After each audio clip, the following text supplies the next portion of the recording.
Bem, meus amigos, dizem que o nosso subconsciente grava as coisas.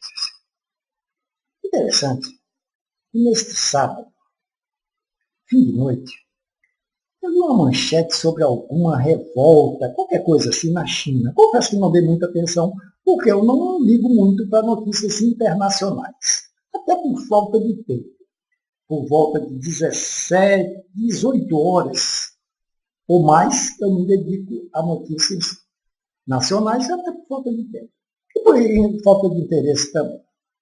A menos quando é uma coisa assim, muito mais importante, que vai influenciar, inclusive, no Brasil.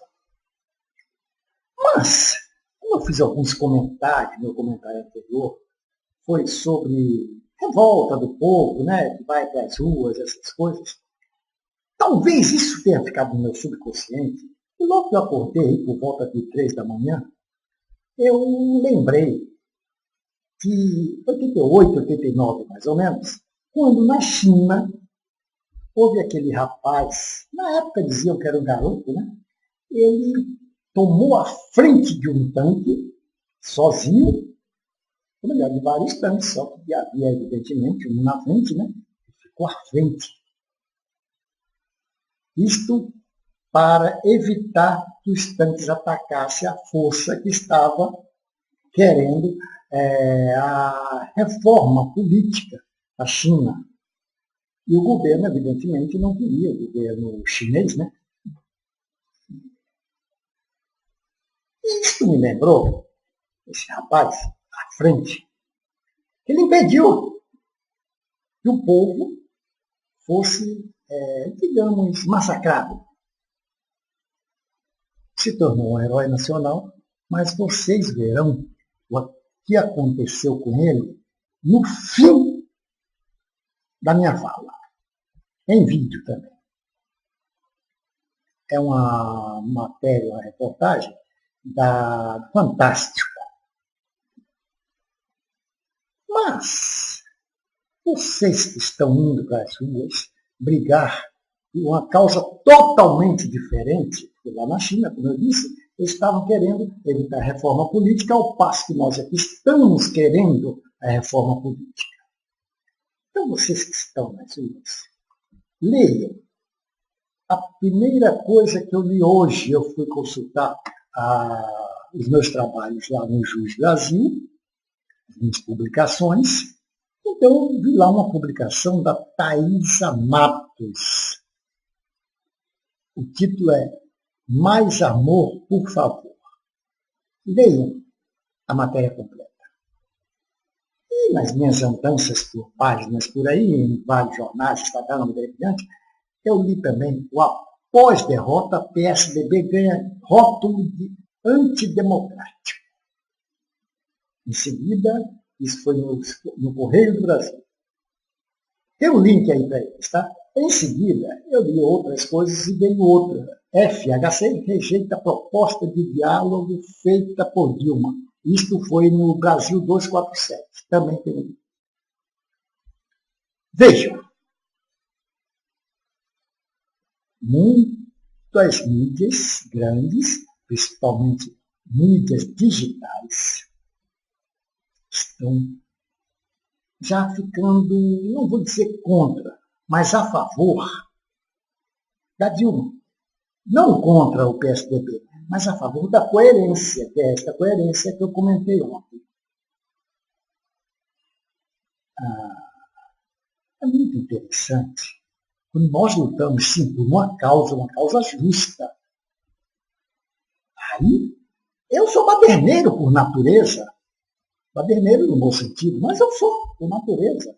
Eu, em anos 70, com 15 anos, eu já me infiltrava ali na Praça da Sé, porque havia muitas discussões políticas, mas em seguida veio ali aquela repressão de 64, 63, 64, naquela época lá, do Exército tomou. Mas então, vejam bem, vocês que estão aí indo para as ruas, querem ir para as ruas, todo o direito. assim como eu disse ontem, o PSDB, mas isso vale para todo cidadão. Todos nós temos o direito e podemos pedir, não vou dizer recontagem de voto, mas uma auditoria. Esse é um direito sacramentado pela própria Carta Magna. Mas o que não se pode é brigar por uma causa injusta ou uma causa não válida ou não provada. Impeachment? Não é assim não. Que acompanhou o impeachment do Collor, que foi obra desta mesma mídia que está aí, sustentada por nosso dinheiro, que a mídia é sustentada por nosso dinheiro, viu? Não pense que as grandes mídias, jornais, eles têm diversas, eu não vou dizer isenções, mas tem diversas motomias com referência a jornal, eu esqueci o título, mas é Jornal Imune. Procurem descobrir o que é o Jornal Imune. Vocês vão saber. Eles não pagam impostos. Procurem, leiam sobre isso. É nem difícil explicar e pouco tempo curto. O tempo é curto. Mas então procurem saber. Para os jornais, para as revistas, como a Veja, por exemplo, a Veja, para ela está muito bom. Porque se prevalecer esta rejeição ao presidente eleito, não importa ele qual fosse, no caso o eleito foi a Dilma, para eles seria um modo de se isentarem de toda a responsabilidade que eles assumiram a partir de quando deram a notícia sem provas, conforme a própria Veja declarou. Vejam que todos, como eu disse, têm o direito. Seja uma pessoa física, se quiser, tem este direito. Seja uma pessoa física, não pessoa jurídica. Mas algum órgão, até que tenha pessoa jurídica, representada, seja ONG, representada por uma pessoa física, ou várias, estas podem. Que é o caso do PSDB, que é uma ordem, né? E daí por diante. PSDB, PT, e daí por diante. Né? Qualquer sociedade representativa do povo, sindicato, daí por diante. Mas desde quando se deu a causa justa? Agora a pergunta crucial, crucial lembra a cruz, né? Crucial que eu vou te fazer. Você, ou alguém que você conhece, iria ficar na frente de um tanque? Iria. Para defender 220 milhões de habitantes, que na verdade, desses 220 milhões, você tira aí 51, lá vai cacetada, quase 52%, que estão a favor, que votaram a favor de um determinado presidente ou mandato. Você não iria não, meu compadre. Seu parceiro não iria não. Então, bota barbas de molho. E vejam, na sequência, o que aconteceu ou não aconteceu. Surprise. Speak English, my friend. Mas então, vejam o vídeo a seguir.